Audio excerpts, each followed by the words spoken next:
Good evening, folks, and welcome back to another episode of EJ's Press. I'm your host, EJ, and today we're going to be rambling on about unheroes. Now, you might be thinking, well, EJ, that we have a name for those. They're called they're anti-heroes. I would argue there is a difference.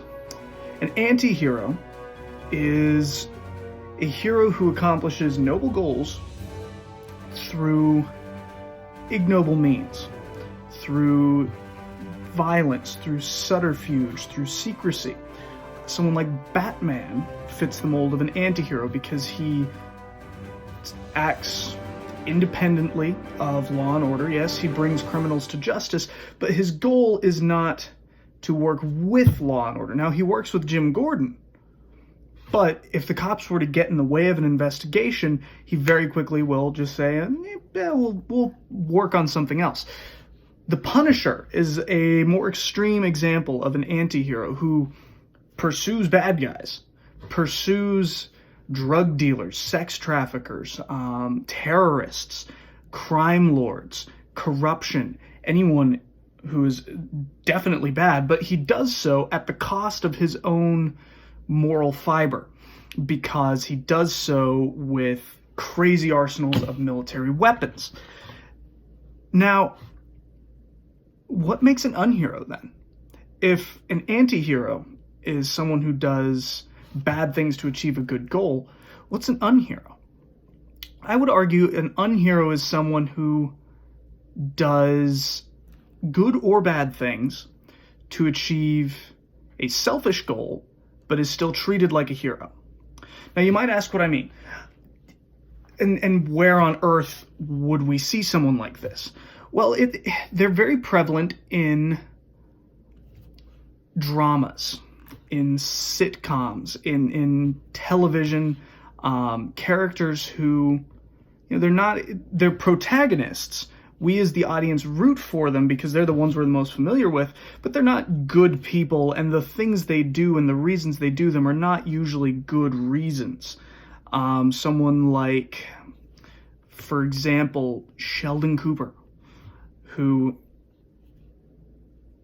insufferable jerk, very intelligent, but we still somewhat root for him in the sense that we recognize him, and when he goes up against someone else, whether they're equally insufferable or not, we root for Sheldon because he's the one we recognize.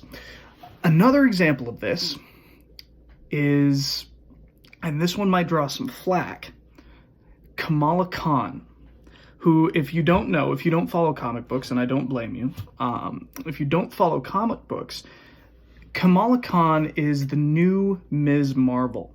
She was created in 2013 or 14. I'm having difficulty remembering the date.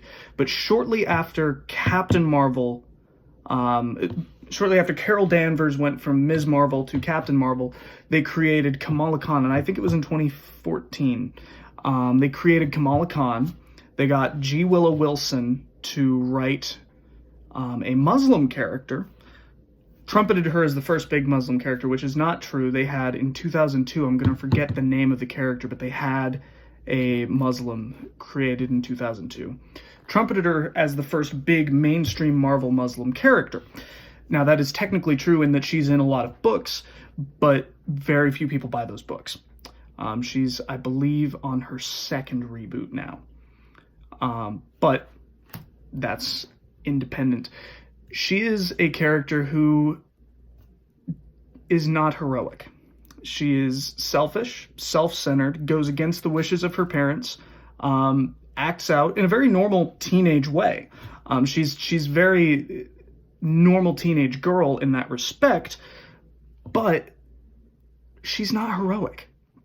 And she's treated as though she is, largely because she is handed superpowers at the end of her first issue, and she's handed them. We get one spread page of her standing up. She's the new Ms. Marvel.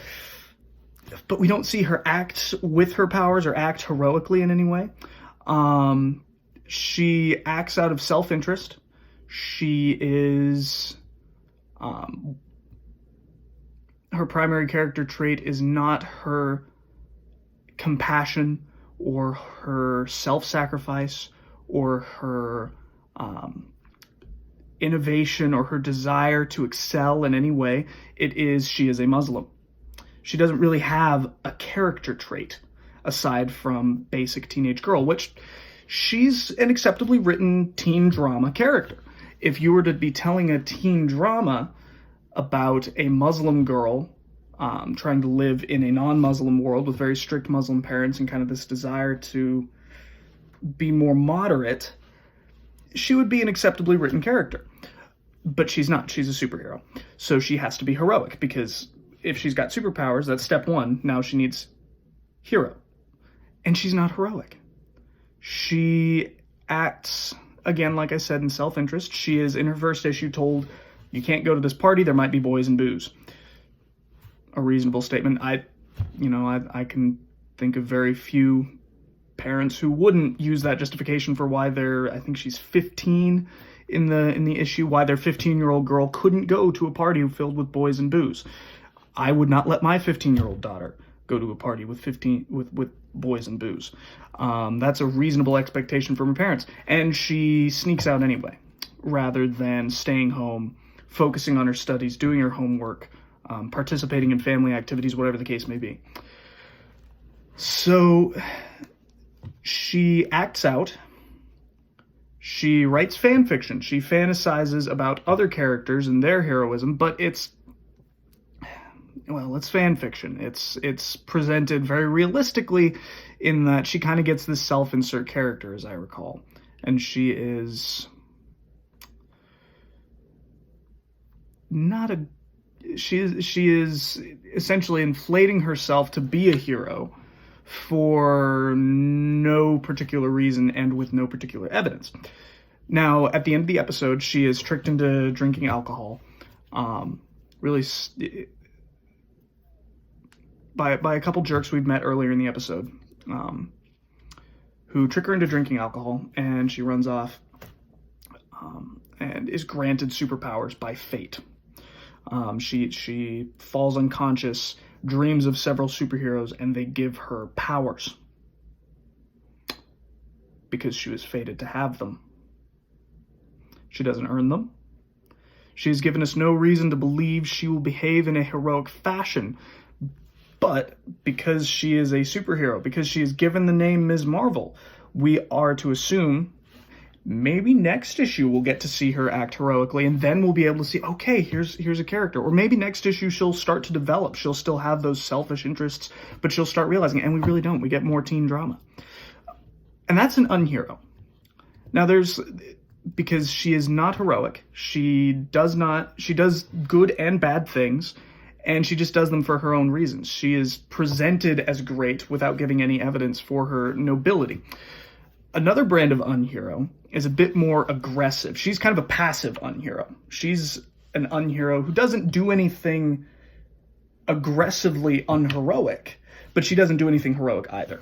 Then there are aggressive unheroes, and these are the characters who go out and really make it very clear that they are not heroes.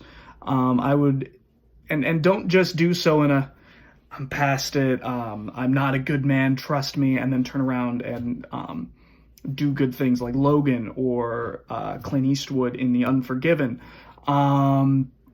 Those characters are anti-heroes because they still do good things. Now, an unhero, an aggressive unhero, does not do good things. They are actively involved in making themselves seem as unpleasant as possible, as edgy and tough and bad as possible. They are characters who drink, who smoke, who get in fights, who abuse their friends, who swear a lot. That's something interesting about them, is they swear an awful lot. They go out of their way to be as uncouth and unpleasant as possible. The writers make their characters this way with the intent of making an anti-hero. they are setting out to make an anti-hero, but they go beyond anti-hero. They go beyond unpleasant people achieving pleasant goals into unpleasant people just being unpleasant. It's typical sin. They're the sitcom, the traditional sitcom cast who's just a bunch of jerks sitting around. We laugh at them. They learn nothing by the end of the day, and they're still jerks, and never really develop past that. These aggressive unheroes will occasionally show signs of brilliance. They'll occasionally show signs of being good guys. But it's not because they have a noble goal. It's not because their goodness shines through. It's because circumstances have aligned in such a way that their own interests are lined up with what the audience perceives as good. They are still acting in such a way that they don't want to be the good guys. They are the antagonists of their own story, essentially, because as the reader gets to know them, the more and more they learn about them, the more and more they realize, this guy's a piece of crap. Why am I reading this? This guy's a piece of crap. It's some presentations of the Punisher fall into this trap, with Frank becoming so violent and so aggressive. His original incarnation was an unhero. He was actually created as a villain for Spider-Man, as an extremist vigilante who goes out and kills people for, he has good reason. His family was killed, but he goes out and kills people, and it's presented as, you've got a good idea here, but you're still a bad guy.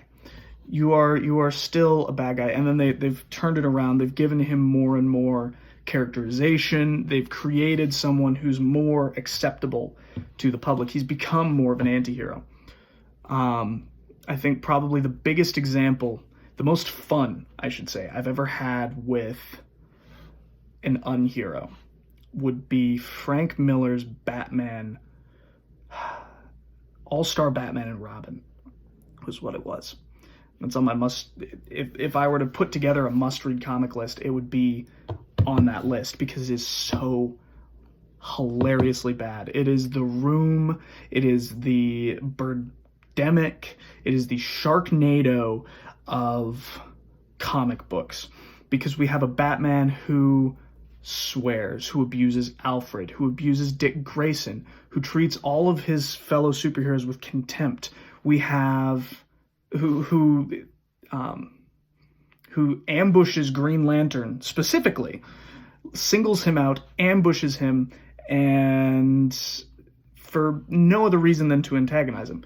We have a Wonder Woman who is a man-hating, unpleasant person, very, very decisively angry at the world, hates everyone, would rather just wipe the planet and start over, and the only man she respects is Superman, and the only reason for that is because he can beat her up. And he does. On panel. So these are a collection of unheroes who are roundly unpleasant, who are roundly bad, who dress up and act like they're the good guys, but aren't. And that's the other key ingredient to an unhero. There's someone who stands up and says, I am the greatest, I'm a good guy, I'm a hero, I'm a piece of crap. Their actions show that they are not worthy of the name hero, but their role in the story and their claims say that they are. For example, the best line out of Frank Miller's entire book, "Are you dense?" And I should preface this. It has a word that has in the past been labeled an offensive word, so I am quoting. Take that under consideration. This is me. I don't mean any offense in quoting this. This is presenting an unedited excerpt of literature, because to edit and to censor is to act as though the horrible things associated with them never happened. Are you dense? And this is the line. Are you dense? Are you retarded? I'm the goddamn Batman. It's hilariously bad. It is...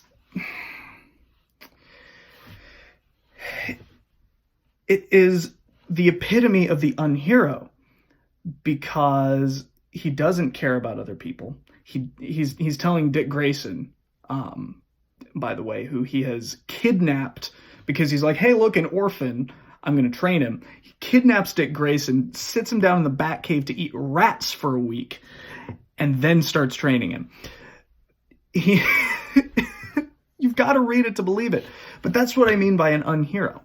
An unhero is someone who either, one, is just entirely unheroic, but has the protagonist role essentially because the author wanted to write a cynical jerk, or is someone who actively claims to be a hero while displaying no heroic qualities and indeed displaying unheroic qualities. And that's the difference between an anti-hero and an unhero, because an anti-hero won't necessarily claim they're a hero. An anti-hero might, in Punisher's case, he'll just say, no, I'm a killer. I'm out here to kill the killers. I'm not a good person. Batman doesn't do it because he's a hero. He does it because I've got a mission. Logan in Logan, Wolverine is not a hero. He's just a courier. He's just a driver. Clint Eastwood's character, I'm going to forget his name, in Unforgiven, is not a hero. He's a murderer. He's a killer. He's a bad man, but he has an obligation. They are bad people who acknowledge that they're bad people with good goals. Unheroes are bad people who claim to be good people with good or bad goals.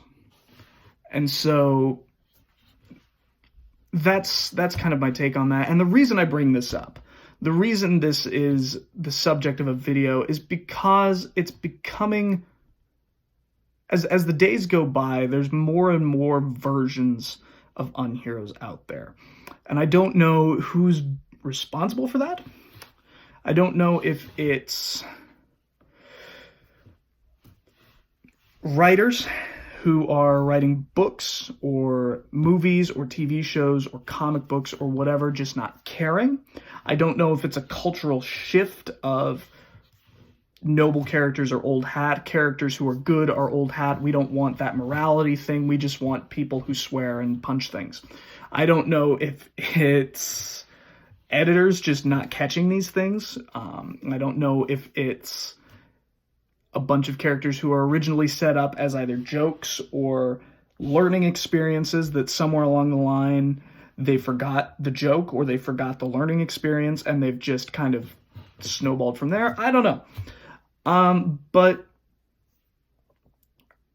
it's a weird phenomenon and it's only growing more prevalent. And it's starting to creep into some really mainstream media, like Marvel Comics. Admittedly, the comics themselves not doing so well. Comic sales are an all-time low in terms of actual units in the hands of readers. The companies are selling more because they're putting variant covers out and whatnot, but actual readers are not buying comic books. They are going to the movies, they're going to play the video games, they're going to watch the cartoons, but they're not really going to comic shops anymore. One, because comics are expensive. Two, because they're just not what they want to read.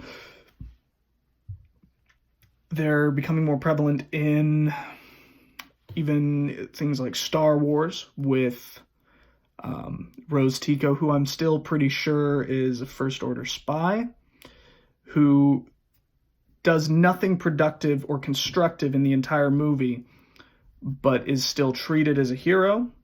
You've got characters like I mentioned before, most sitcom cast, Sheldon Cooper, who just kind of don't learn anything. They're just jerks. They've got protagonist power, and so they are there, and the audience kind of roots for them in the sense of, we know this one, but they're not good characters. It's just becoming more and more prevalent, and we're seeing a decrease in good guys. And even the good guys we have are being treated as though there's some underlying damage and it's a facade, or they're trying to compensate with, for example, Superman. DC's Heroes in Crisis is taking Superman. Tom King, the writer, who had a great run on Batman, because Batman does have deep psychological trauma, he's now trying to say that Superman has some kind of psychological issue, not knowing whether Clark Kent or Superman is the real Superman. And is he really as good, or is it just an act? And he's got these doubts and everything. It's like, that's not Superman. Superman knows what's good. He knows what's bad. He does what's good. He fights what's bad. That's what he stands for. Truth, justice, the American way. It's who he is. So he's not, there's this misunderstanding that no character can just be good. They have to have deep inner struggles, and they have to be conflicted all the time, and they can't ever, vanquish the darkness inside. Some characters don't have that darkness inside. Or some characters channel it productively. Or some characters fight it effectively. Can gain a level of mastery over it without having to project it onto the world. And that's the problem. That's why this is a subject of conversation today. That's why I'm rambling on about it, because it's weirdly prevalent. It's something I've noticed more and more, and it's starting to bug me. It's starting to concern me, and it's starting to make me wonder whether these things are sneaking into my own writing as well. So that's all I have to say about Unheroes today. What do I know? I'm just rambling on.